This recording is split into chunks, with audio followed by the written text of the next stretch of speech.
हाँ तो मेरे प्यारे बच्चों, कैसे हैं आप सभी। उम्मीद करते हैं हम बहुत ही अच्छे होंगे, स्वस्थ होंगे, मस्त होंगे और ज़बरदस्त तरीके से अपना पढ़ाई लिखाई कर रहे होंगे। मैंने सर अपने प्यार से प्लेटफॉर्म आदर्श ऑनलाइन क्लासेस में आप सभी का स्वागत करता हूं। और आज हम आप लोग को यह बता देते हैं कि आज हम लोग का टॉपिक क्या है। भौगोलिक खोज के कारण।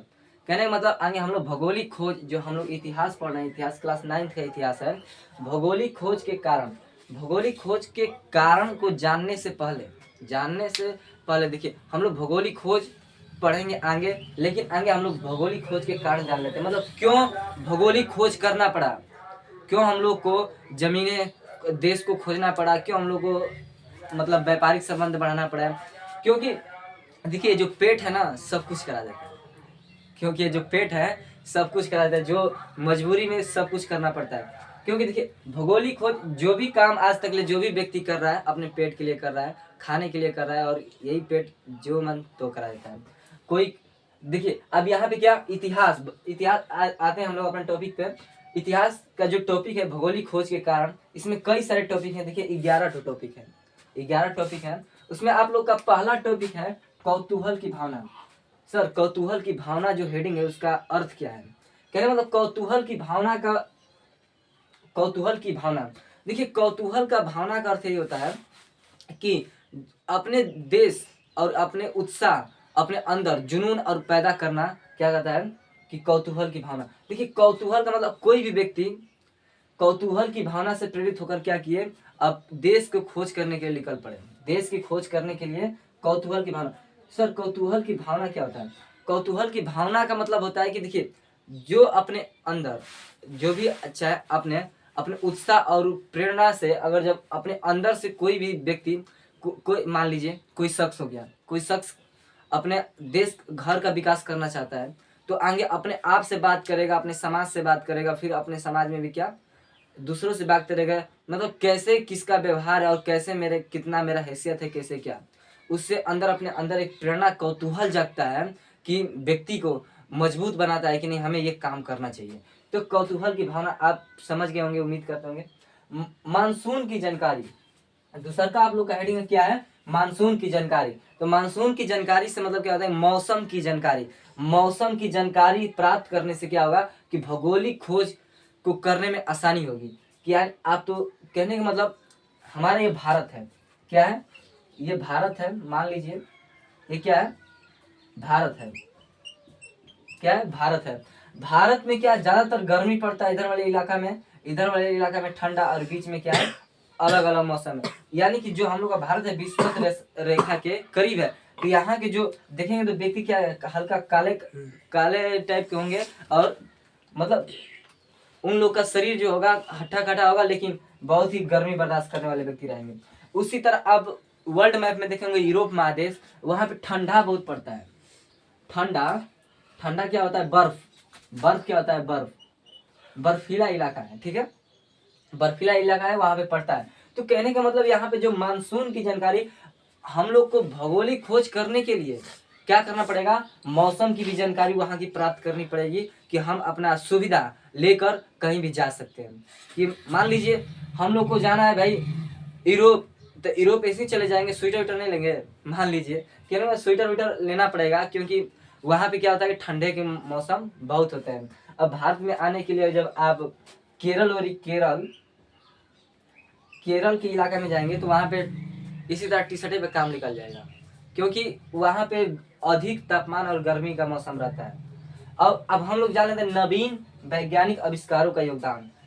अब फिर ये कारण क्या होगा, नवीन मतलब नए वैज्ञानिक आविष्कारों का योगदान क्या क्या रहा भौगोलिक खोज करने के लिए।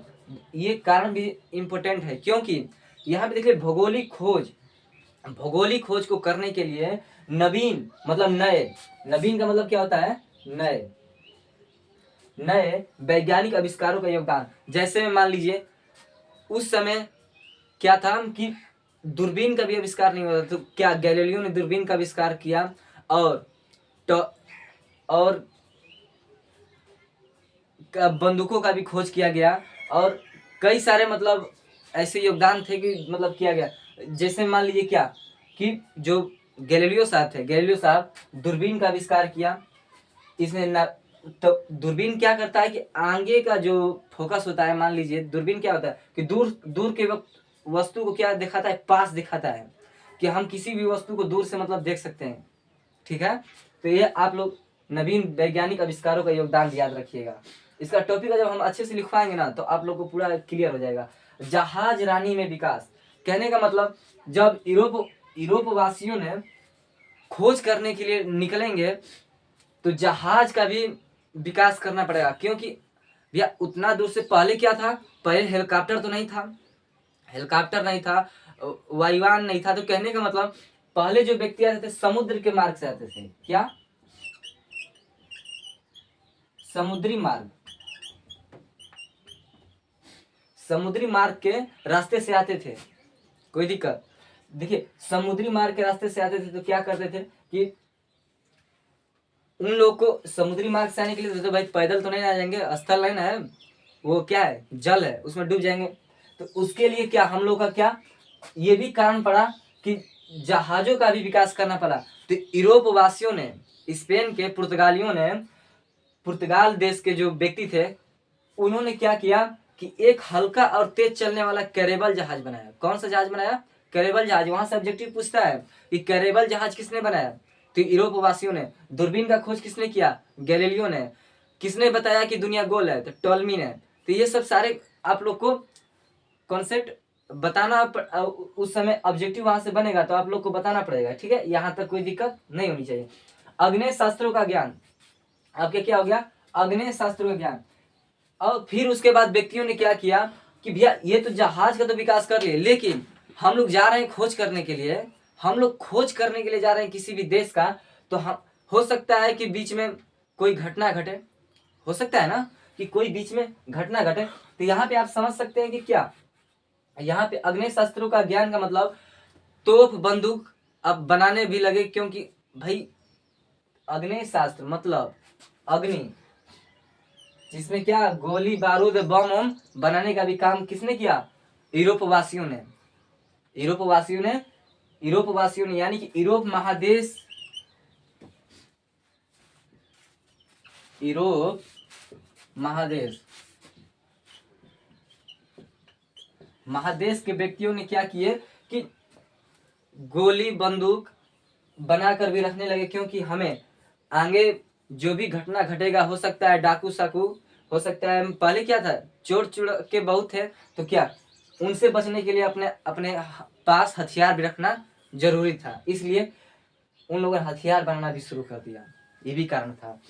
भौगोलिक ज्ञान में वृद्धि, भौगोलिक ज्ञान में वृद्धि यानी कि आप अगर जब भौगोलिक खोज करने के लिए गए तो नए नए आविष्कार भी किए और भौगोलिक अपना मतलब ज्ञान में वृद्धि भी बताया। जैसे में देख लीजिए ये क्या किए टोलमी ने बताया क्या दुनिया गोल है, यानी कि अपने भूगोल जो दुनिया देखा उसके बाद दुनिया के कुछ कुछ सर्च किए होंगे, घूमे फिरे होंगे, इसी तरह नहीं तो किसी ने बता दिया ना कि दुनिया गोल है। तो टोलमी की एक पुस्तक है, उसमें बताया गया है कि क्या दुनिया गोल है। ठीक है, तो यहाँ से ऑब्जेक्टिव पूछता है किसने बताया था कि दुनिया गोल है? तो टोलमी ने। यहाँ तक आप याद रखिएगा, भौगोलिक ज्ञान में वृद्धि। अब आपका क्या ये टॉपिक है, 6 नंबर टॉपिक खत्म हो गया। अब टॉपिक नंबर क्या है? 7। आपका 7वां टॉपिक है, क्या कर रहा है कि स्पेन वासियों का उत्साह। अगर जब आप बताइए कौतूहल की भावना पनप चुकी है, मौसम की जानकारी हो चुकी है, नवीन हथियारों का भी मतलब आविष्कारों का भी योगदान हो चुका है, और जहाज का भी विकास हो चुका है, और बम बारूद भी जितना भी हो सकता है, बंदूक बंदूक ये सब भी बना चुके हैं, और भौगोलिक ज्ञान में वृद्धि भी हो चुका है, तो यूरोप वासियों में एक उत्साह नहीं जगेगा? वो उत्साह यूरोप वासियों में उत्साह भी जगा कि नहीं, हमें देश का खोज करने के लिए निकलना पड़ेगा, हमें देश का खोज करना चाहिए, हमें व्यापारिक संबंध बढ़ाना चाहिए। फिर उसके बाद व्यापार वाणिज्यों का विकास। फिर आपका ये जो टॉपिक है 8वां, व्यापार वाणिज्यों का विकास, कहने का मतलब आप अगर जब देश का जब खोज कर लेंगे तो व्यापारिक संबंध बढ़ाएंगे कि नहीं? व्यापारिक संबंध बढ़ाएंगे कि नहीं? तो कहने का मतलब यूरोप वासियों ने जब देश का खोज कर लेंगे तो ये भी कारण था कि उन लोग का व्यापार का भी विस्तार हो जाएगा। जैसे में वास्को डिगामा के बारे में आप पढ़े होंगे और कोलंबस के बारे में नहीं पढ़े होंगे तो अगले क्लास में आप लोग को बता दिया जाएगा।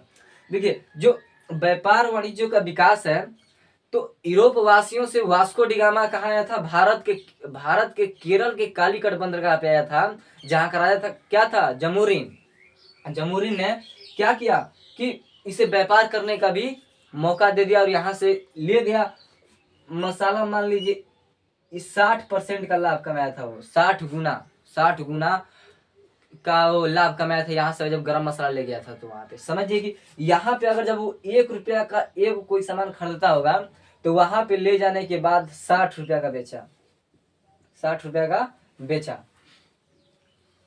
यूरोप वासियों में क्या हुआ कि विकास भी होगा कि नहीं, हम लोग का जो व्यापारिक संबंध भी बढ़ेगा और हम लोग अमीर भी होंगे। और धर्म युद्धों का प्रभाव, एक ये भी कारण था कि धर्म युद्ध हुआ था, जेरूसलम इजराइल में स्थित है, वहां पे एक धर्म युद्ध हुआ था ईसाइयों और तुर्कों के बीच हुआ था। क्योंकि वहां पे युद्ध हुआ तो उसके बाद वहां की जो स्थिति थी दयनीय हो गई कि नहीं, हम लोग का जो देश है आगे बढ़ोतरी करना चाहिए। ये सब जब लिखवाएंगे तो आप लोग को सारे कॉन्सेप्ट क्लियर हो जाएंगे। राष्ट्रीय राज्यों का उत्कर्ष, राष्ट्रीय राज्यों का उत्कर्ष कहने का मतलब आप एक महादेश में हैं, कहाँ है, एक महादेश में है, तो उस महादेश के अगर जब कोई एक देश खोज करने के लिए निकलेगा तो उसके अगल बगल के जो भी देश होंगे निकलेंगे कि नहीं खोज करने के लिए। जैसे मान लीजिए आप अपने पड़ोसी को ही देख लीजिए, जिसमें आप कुछ काम अच्छा कर लेते हैं और अच्छे लेवल तक चले जाते हैं तो आपका जो पड़ोसी होंगे चाहे जो भी होंगे तो वो आपको प्रेरित होकर आपसे क्या करेंगे कि वो आगे भी जाने का प्रयास करेंगे कि हम भी वो काम करेंगे तो नहीं हम वहां तक जा सकते हैं। तो ये क्या हो गया, राष्ट्रीय राज्यों का उत्कर्ष। अंततः क्या हुआ कि 1453 ईस्वी में कुस्तुतुनिया का पतन हो गया। कुस्तुतुनिया एक किला था, उसका पतन हो गया और वहां से भी हम लोगों को ये सीख मिला कि नहीं, हम लोगों का जो पतन हुआ है इसको फिर से उजागर करना, इसे अच्छे ढंग से लाना है। तो आई होप आप लोग सारे टॉपिक, जो भी डाउट होगा आप कमेंट कर दीजिएगा, हम कमेंट में आप लोग को जो भी डाउट होगा क्लियर कर देंगे। और कल हम लोग पढ़ेंगे कौतूहल की भावना एकदम विस्तार से, और जो भी आपका जो टॉपिक है ये सब बता दिया जाएगा कल विस्तार से। तो मिलते हैं अगले क्लास में, तब तक के लिए जय हिंद, वंदे मातरम।